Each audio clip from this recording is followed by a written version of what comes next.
you know things are getting really bad between Australia and Israel when the office of Benjamin Netanyahu has directly criticised the Albanese government over its stance on events in the Middle East.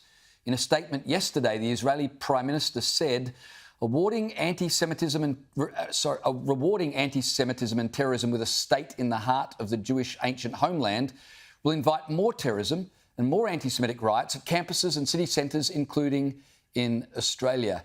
And like I said at the top of the show, with what we saw this morning in Melbourne, not to mention everything since October 7, well, it's impossible to disagree with the Israeli Prime Minister's assessment. Joining me now to discuss that and more is Liberal Senator and former Ambassador to Israel, Senator Dave Sharma. Dave, thanks for joining me. Just before we get to Benjamin Netanyahu's comments, I wanted to grab your reaction to that arson attack we saw this morning. Well, it's a shocking and despicable attack, James, and I think it has all the hallmarks of an act of domestic terrorism, and the police should be treating it and prioritising it as such. We have very strong anti-terrorism laws in Australia, and I hope they are used to the fullest extent in going after the perpetrators of this crime. This was designed to intimidate and silence a community, the Jewish community, and almost certainly, I'll wait for the police investigation, but in furtherance of a political or religious objective. That's the hallmark definition of terrorism, and we need to be calling it out as such and treating it as such.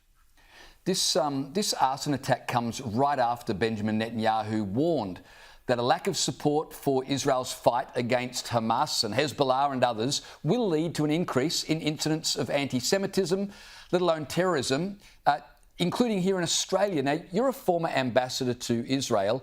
Just how bad is the relationship when Australia is specifically called out by the Israeli Prime Minister? It's hit a new low in my experience, James. I mean, I've never seen an Israeli Prime Minister publicly criticise any Australian government, Labor or Liberal, like that.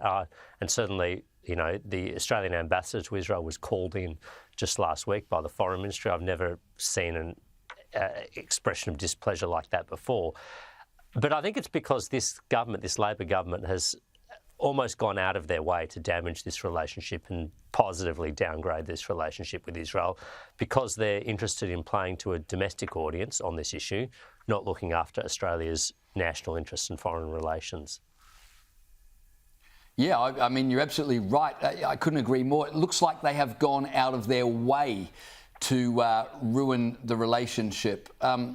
Just staying with the theme for a second, but the head of ASIO pointed out today that 20% of their counter-terror caseload is now being consumed by youths. The boss of ASIO, Mike Burgess, said in every one of the terrorist attacks, disruptions and suspected terrorist incidents in Australia this year, the alleged perpetrator was a young person. Now, there were some interesting things in this report, one of which that struck my attention was the example they gave was a young person who was a white supremacist. I'm not sure that that's the major problem we're facing with terrorism in this country right now, but I wanted to ask you, what do we do about this? Clearly, we don't want young people going down this path, but we can't be lenient with something so serious just because of a person's age.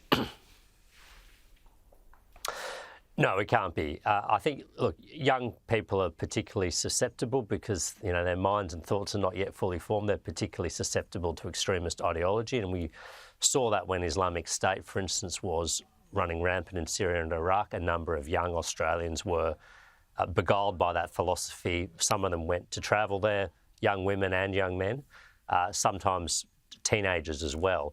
So this is always a point of vulnerability. But I would say that, if someone is at the age of criminal responsibility, and we have laws to protect the very young from that, if someone is the age of criminal responsibility, we need to be sending a strong message that we will not tolerate this sort of embrace of extremism and terrorism. And so I think they do need to face the full force of the law.